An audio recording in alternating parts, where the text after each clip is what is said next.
What's up? It's Journey Montana, and you know I got soul.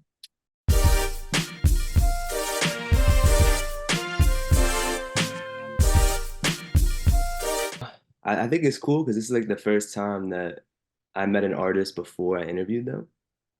So I kind of heard a little Mm, your story about each song, and I heard that you write your own music and lyrics and stuff, and I love that. So it's cool. It's a nice different perspective to actually see what's gonna come.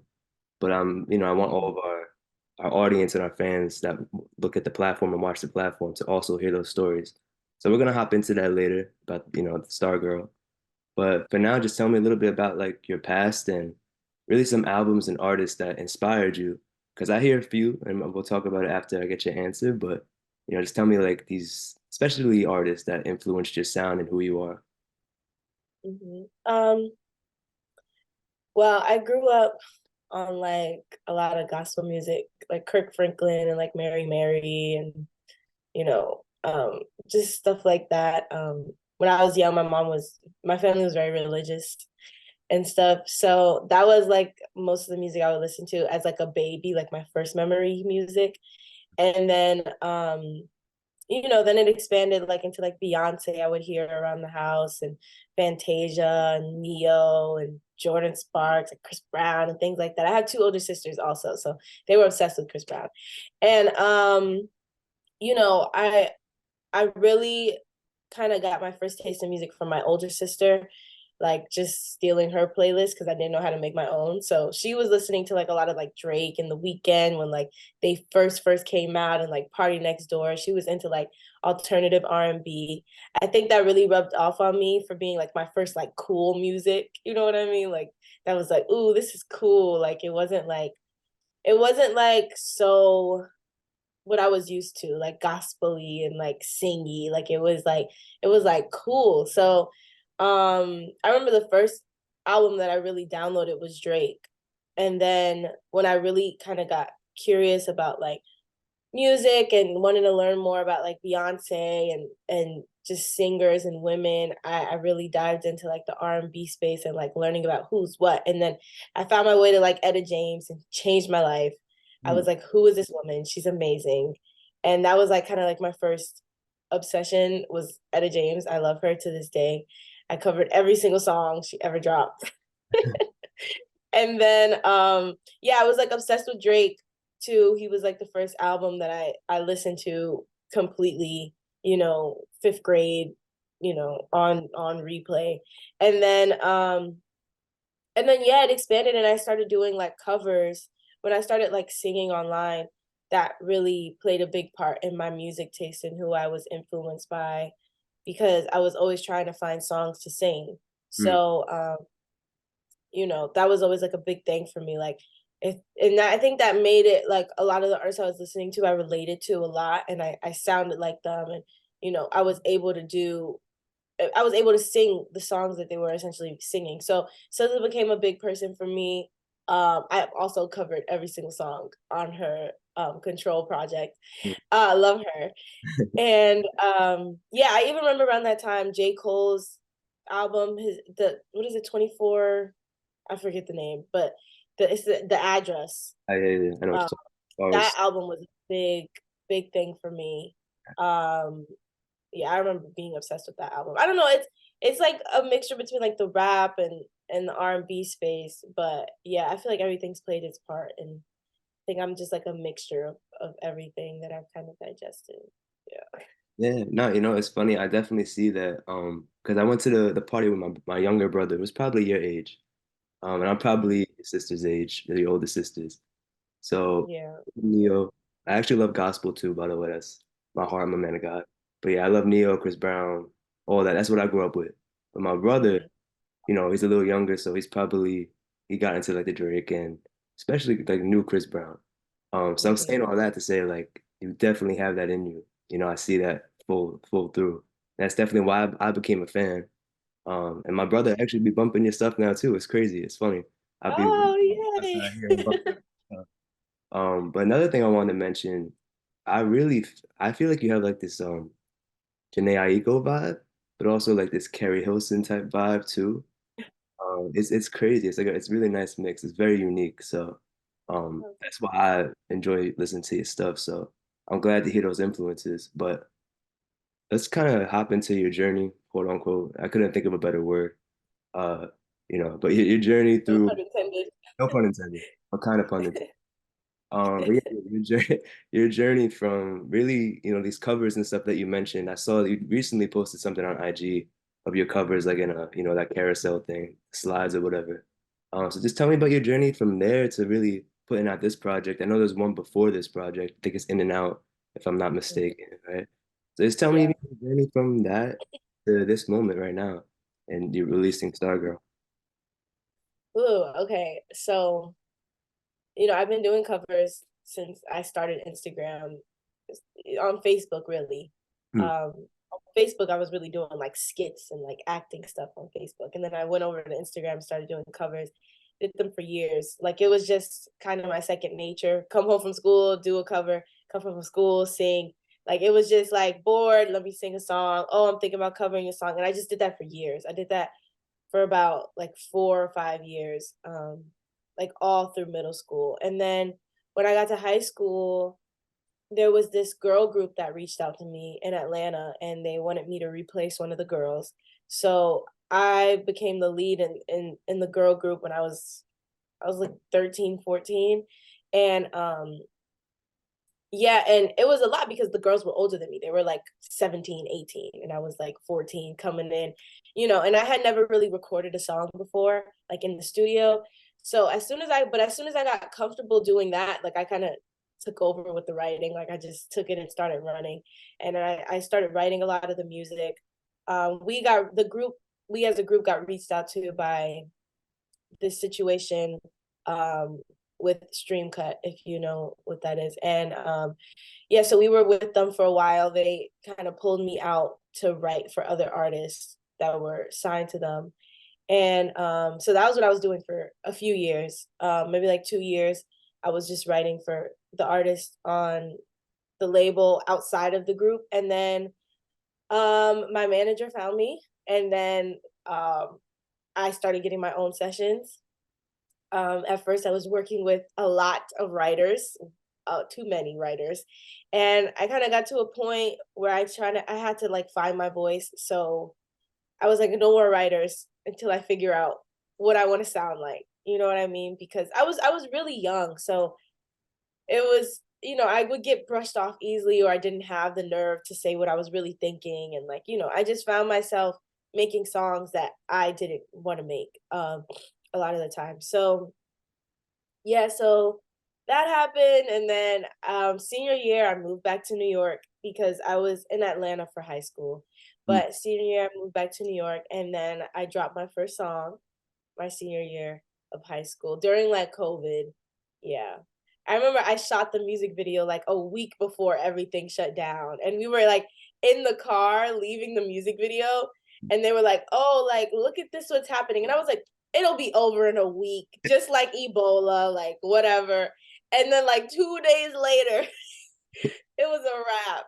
But that was literally the day of my first music videos when we were looking at like the COVID stuff. So that was like when I first really kind of got into it. And then yeah, ever since then we just been going full force. Um In and Out was a moment. Love In and Out. And then I after that I really was like I want to really massage my next project. So I spent about 2 years, like a year and a half working on Stargirl, like from the nucleus of it. Um, it took me a while to put all the pieces together, but overall, I have been working on this project for a while. So yeah, that's how I got here. Yeah, I signed with my label this year. That's been an amazing journey in itself after Bad Decisions. Yeah, that went crazy. I'm skipping over things, but Bad Decisions went crazy last year, and then I signed my deal this year, and I got new management and then new people on my team, and it's just been a great journey, and I'm really grateful for everybody around me. Yeah. Nah, that's awesome. I love to hear that. And something that really stuck out to me is saying that you were writing for other artists during that time. And I definitely see you have a great pen. I see you've been putting the work in for a while. So that's Thank awesome. you. Nah, for sure. That's awesome to hear that. It just makes more sense now as to why, we wanted to feature you and, we think you really got it. So, but let's talk about Stargirl. Really specifically because again, I met you, I guess like 3 weeks ago at this point, maybe a month since it's been out. Yeah. Uh, just tell me how's the reception been of Stargirl in your eyes? Like, how do you feel? You kind of mentioned Bad Decisions. Obviously, that was a single before, but how has the reception been now? Oh, it's insane. I've never had anything like it. Like honestly. Everything is personal. So what I think is crazy might not be such a big deal to other people, and what other people, vice versa. So for me personally, it's insane. And I've never had anything like it. And I'm just super, super grateful that people are even listening at Mm. all. I for the first time, like I had people talking about me on Twitter. Like I was like, what? I don't even use Twitter. Um, which was really cool. And there's been like reaction videos to like the project on like YouTube and stuff. And I'm just like, what is going on? Because compared to In and Out, it's been such a drastic difference with like the reception, with the streams, with who's listening, with like people hitting me talking about the song. Like, what is it? Yesterday, Joa Chavis posted to the song, and it was like on the shade, one of the songs in the project. It was like on the shade room. And it's just like people are organically just like liking the music, which is like, as an artist, you kind of are talking to yourself for a long time. Yeah. So to actually have somebody say something back, like have a back and forth happening, it's like, oh wait, what'd you say? You're actually listening? Like, hold on. So it's cool to like actually get something back, because for so long it's just throwing at a wall and seeing what Mm. sticks. So yeah, it's really great, and I put so much energy into this project, from the writing to the production to just how every song flows into each other, the track list, the concept, the cover art, the title, like everything has just been so meticulous for me. And I wanted it to be that way. I wanted it to be me making those decisions and me being picky about it, so that it could really be a real reflection of me, not necessarily right or wrong, just really be, you Who you know, a reflection of my choices. So yeah, it's been really cool to like see everybody listening and stuff. Yeah. Yeah, that's awesome. And I want to really dive into a lot of the stories behind the songs because I know you care about it, I can tell. But before we dive into that, it's the one thing I want to ask. I always ask everybody.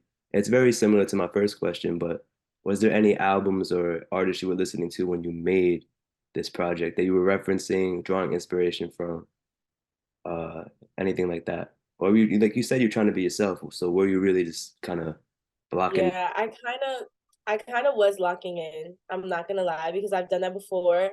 Mm, And like when I'm listening to artists, I'll definitely pull from them, not even realizing. mm, But honestly, I was listening to a lot of Drake.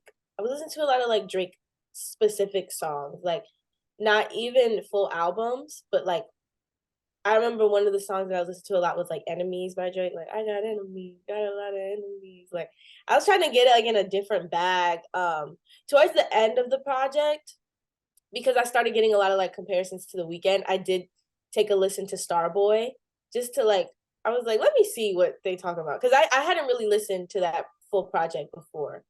Um, so I was like, let me listen to this and see what's going on here. And like, because I know that it can be put in the same. So I was like, let me just be, let me see what's going on. And, I don't really mind that being a thing, because he's amazing. So, but I did take a listen to Starboy towards the end of the project, like when it was all complete. I was like, let me see what's going on. But mostly a lot of Drake. I'm not gonna lie, a lot of Drake. Yeah, a lot of Drake. I kind of was calming it down on SZA a little bit, because I didn't want to like pull from her too much. mm. I wanted it because I feel like I've always done that with all of my music, because I'm obsessed with her. So I was like, let me just, I really did, especially with like I just tried to have like a clean slate really with this project, for sure. No, that's great. And I think that's why it's definitely standing out because whenever someone's themselves in their music, it's always 10 times better. That's how it connects with people. You know what I mean?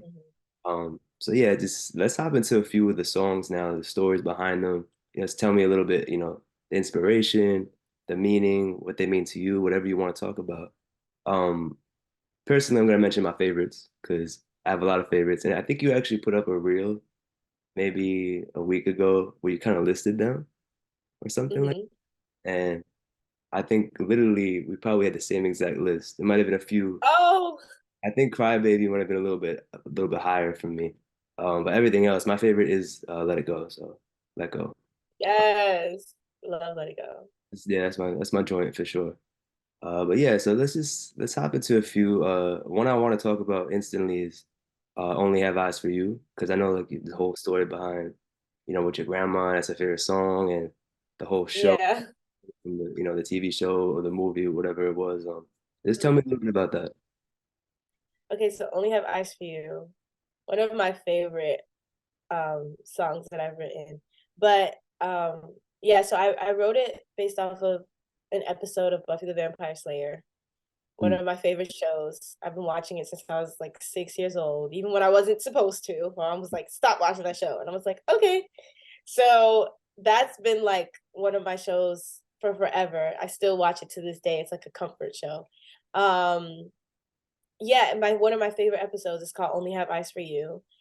And it's basically the main character is going through it with her beau, with her man, and you know, there's like this thing happen. He's a vampire and she's a vampire slayer, and he loses his soul after they do the deed.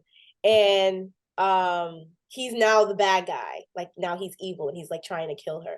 And then in the episode they get possessed by these two spirits that were like in love and had like a tragic death where like he shot the woman and whatever, another tragedy. Basically, like they're living in a tragedy, but they get possessed by another tragedy and they kind of play it out. And in the end, the ghosts that possess them are able to have closure because Angel can't die. So they're able to have closure and they have like a moment dancing to the song Only Have Eyes for You by the Flamingos.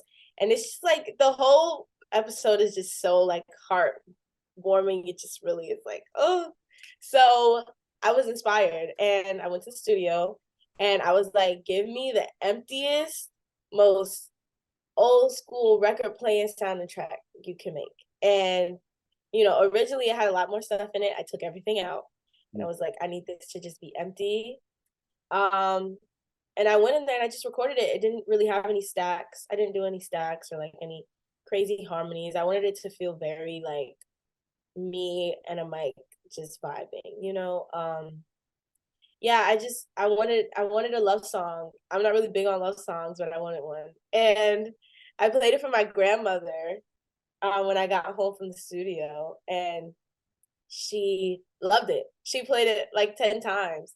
And, my grandfather recently passed away. So she was saying it reminded her of him. And it was really nice. And she's mean. So I was like, oh my gosh, my Nana loves this song. And then she would always ask me about it. Like, when's that song coming out? She'd call her friends and tell her friends about it. So it just became like a thing for me. She was like, it feels very old school, which I love that she said that because somebody our age could say that and it's like, okay, but she actually listens to that music. So her saying it's old school is like a whole different level, which I love. So yeah, I love, love, love that song. I feel like it's a lot of people's favorite song, which I love. Um, but yeah, Only Have Eyes for You. That's kind of the story behind it. Yeah, no, it's a great song. It's a beautiful song, honestly, and I'm glad you took the stuff out because I think it like your vocals just shine on it, and it does match that vibe. I'm a big fan of like Nat King Cole, that era of music, like I guess it's the 50s, 40s, 50s. Yeah, It definitely has that vibe, and I'm glad it was awesome to see your grandma vibe into it. And I'm glad that she really, loves the song too. It's a really cool, yeah. it's a great story behind it. So, another one of the songs that I really love is "Cry Baby." It's probably the most catchiest one to me. Like it'd be playing in my head for no reason. I'll just walk Oh, really? in my head, I'm like, okay. I love that. But yeah, Crybaby, talk about that a little bit. Okay, so Crybaby was actually a freestyle. Mm, I had this idea in my head, like that play on words for the longest. Like cry baby, show me that you mean it. Like cry baby, but like in an action. Like, I had that play on words. I was like, I have to do something with that. Like, I have to. So I went in the studio, co-produced with Abstract. We made the beat first. And I went in and nobody understood what I was doing. They were like, what? And that happens pretty often when I'm like in a room with people. They're like, what is going on? Because they don't see the full picture yet. They're like, what are you talking about? Um, so I think I went in with like the verse first, and they were like, "What is she talking about? Like, this doesn't make any sense. Like, I don't get it. I don't get it." But mm. then when I finished and I added the harmonies and the stats, because the thing about me, I'll go in the booth and I don't come out until the song is done. Like, I don't come out and listen. I just go in the booth. I'll come out when it's completely finished. Stacks, harmonies, backgrounds, everything. It's done when I come out the studio. So, or out the booth. So I came out and everybody was like, okay, we get it. We didn't get it before, but now we get it. So I love Crybaby. It just like flowed. It just made sense. And I love the story behind it because it's not necessarily as toxic as some people would think. Um, it's because the whole point is like Crybaby, show me that you mean it. But in the verses, I digress that it's about a guy who's being like a groupie and I don't trust him and he's a fan and I'm like, I don't trust you. You know what? It's a little toxic, but like it's like I don't trust you if you mean to cry. Just it's a little toxic, but that was more so the concept about it that had a little bit more it wasn't just like, Well, yeah. oh, I love you, cry for me. Like it was like, I don't trust you, you know? Yeah. Yeah, no, I love that because there's layers to it. You know what I'm saying? And I don't think it's toxic because I relate to it. I'm like, yeah, no, that's a fact. Like, Yeah. but another song that I think I'm pretty sure it means a lot to you is Undefeated with Eric Bellinger, and that's something I really want to talk about. That the whole collaboration, the music video that came out recently, everything. So just give me a little bit about the story behind that and really what you learned from working with him. Yeah. That whole thing is just synergy. That whole thing is just manifestation, synergy, being on the right vibrations and the right vibes and attracting because when I tell you everything just fell into place for that. Undefeated is the first song that I wrote for the project. I wrote it before Bad Decisions, before any of the other songs. And yeah, I have been sitting on it for a while and I didn't know like I know I wanted to put somebody on it, but I couldn't find the right person. Like my management was like suggesting this person and this person and this person for like about 6 months, 7 months. And I was like, no, no, no, no. It just doesn't make sense. And I knew how strong the song was, but I didn't write a second verse. So I needed a, and like, it's very rare that I don't write second verses because, like I said, I don't leave the booth until the song is finished. So if I don't write a second verse, I just am like, that's for a reason. And it's not for me to write that second verse. Gotcha. So I left it open and I was just like, I can't find the right person to put on the song. And then I was talking to my manager and he was like, oh well, because my manager also manages Eric. Oh, okay. And me and my managers just we're kind of newly working together. And me and Eric had just met because we had like a writing session together and we wrote together, which was absolutely amazing. It was a song for me, but it was amazing to work with somebody like so talented. And I was just in there soaking up everything I could. I was like, how do you work? Like, what are the melodies? How do you write? Like, what is going on? Like, I was just soaking everything up. Um, he's such a nice guy. And so, anyways, we were trying to figure out the feature. My manager's like, oh, what if I see if Eric wants to hop on it? I was like, yeah, okay. I was like, sure, sure, sure, sure. And then he sends it, and then the next day he sends back Eric's verse, and he's like, he did it, and I was like, oh my god. And he did it fast too. That's why I was like, oh my gosh. Mm. So I hit Eric and was like, thank you so much. Oh my gosh. And then yeah, and then we were trying to figure out a music video. We weren't even planning on doing a music video. And then he just happened to be in town. Like, and I was already I was planning on shooting a music video that day. And then he hits me like he's in town. And I was like, fuck that song. We're doing this song. Eric, pull up. And we shot the music video in like 2 hours right before he had to get on his flight. And it just like all fell into place. It just made sense. And I'm so happy. Shout out to him. I love how the song turned out. I feel like he just elevated it and made it nostalgic and made it a hit. And I love it. And I can't wait for more people to see it and hear it and listen to it. And yeah, I'm just really, really excited about that song. Yeah, it's a great song. It's pure R&B, honestly. And your voices both complement each other so well. Get the harmonies going in the backgrounds. And I could tell you like doing your stacks and backgrounds, so that's awesome. Uh, but yeah, it's a Yeah, it's so funny. We were when he sent back his verse, he had like went crazy with the ad libs and the with in the backgrounds and stuff, and I didn't. I didn't have any of that on there, and I was like, "Oh hell no! Put me back in the studio tomorrow.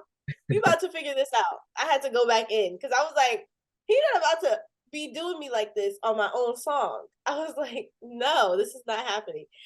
So I definitely went back in the booth and added some intertwining harmonies there because I was like, I'm not about to go out like this on my own song.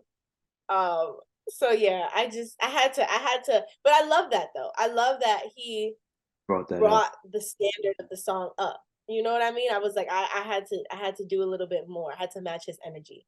So that's a funny story with that.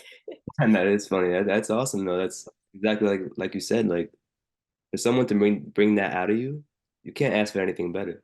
You know what I'm saying? Exactly. And you Hmm. learned from his writing too. So that's a blessing. And like I said, it's a great song. And the last song I really want to talk about, I already told you it's my favorite, is Let It Go. So same thing, like, what inspired it? How was it making it? Whatever you want to mention about it.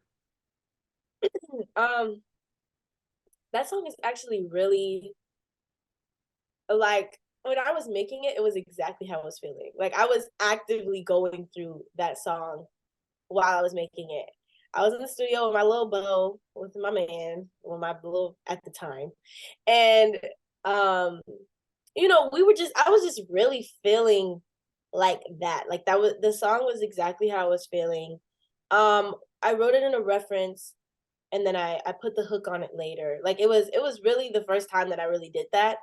I don't really like coming back to songs, but that song was so good I had to come back to it. So it was a reference without the hook. It just had like the verses and they were all jumbled up in the wrong places, but it was more like a venting type of situation. And then another day I was in the studio and then I went back to it and just organized it in my head and then just went through it and added a hook. And then I was like, oh, this song's amazing. It was just such a vibe. It just like it just makes me feel dot dot dot. Just makes me feel. I have a lot of, I feel like regardless what happened with the dude, I have a lot of respect because brought that song out of me.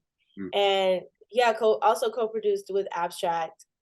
Um, yeah, I think it's honestly my favorite song. I have it on repeat every day, which is rare because when I put a song out, I don't listen to it anymore. It's hard for me to listen to my own music after it's done. Um, but yeah, Let It Go. I love that song. And I love that other people love that song. I love that song.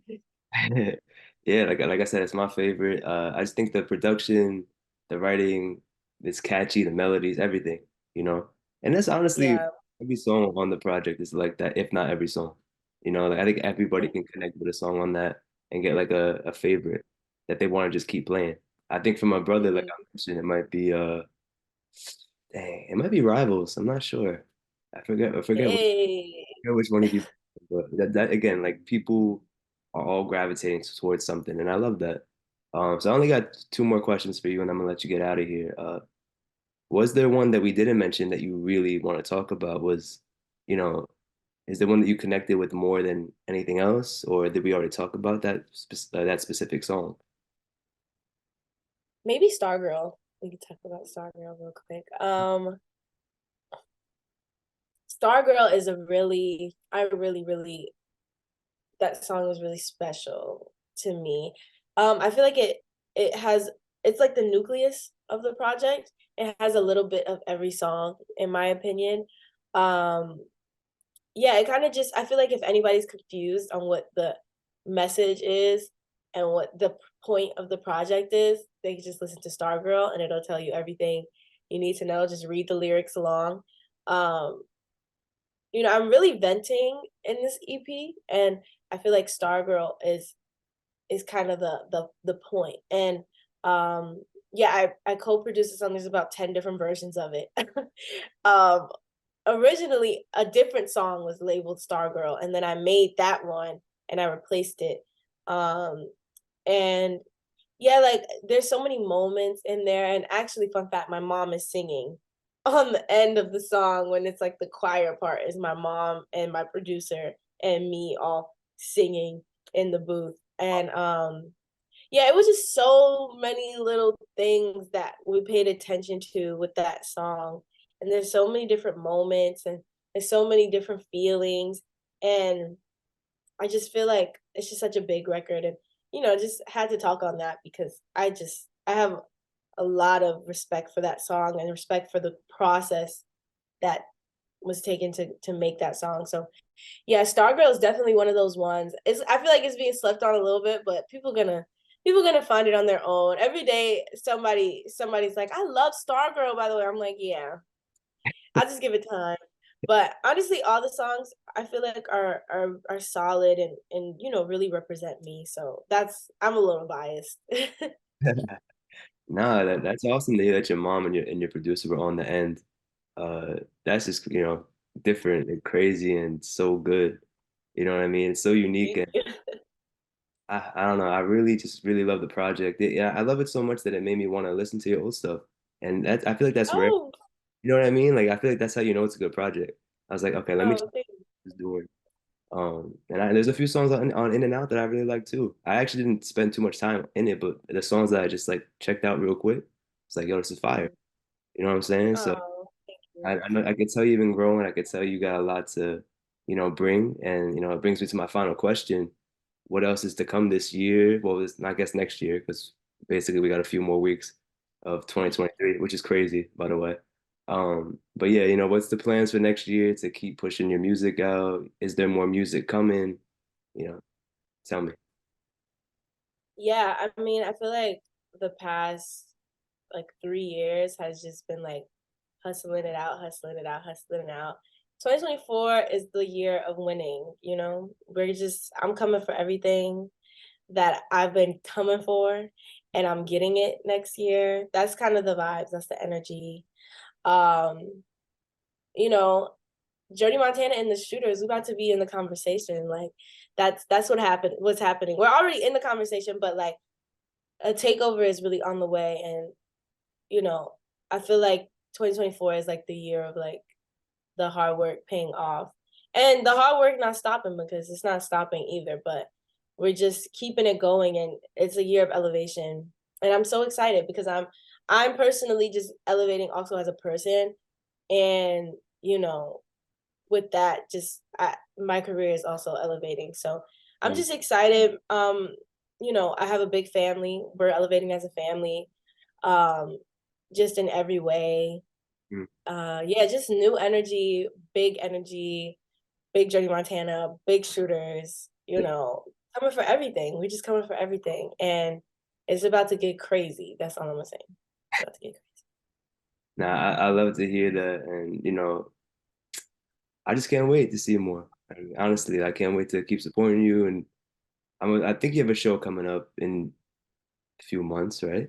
So Yeah. I'll About definitely to go on tour. do it, yeah. So I'm excited for that. I'll definitely be at the show. I know you got Rivals dropping tomorrow, the music video as well. Um, Yep. so we're just gonna be supporting you, and like I said, I'm really excited for what you're gonna bring. Again, we're from New York, so whenever you gotta pop out for something, let us know. We'll come support you. Yes, I Uh, will. So I'm really glad we got to speak about it. It was awesome to hear the stories at the party, but to hear them now and get a little bit more detail makes me understand why I'm such a fan. And I'm glad Oh. to keep on this journey. Again, I hate to use the word, No but pun intended. I feel like I can't like not use the word. But yeah, so thank you for your time. I really wish the best for you, and it's nice meeting you. Can't wait to see more, and good luck. Thank you. Thank you for having me.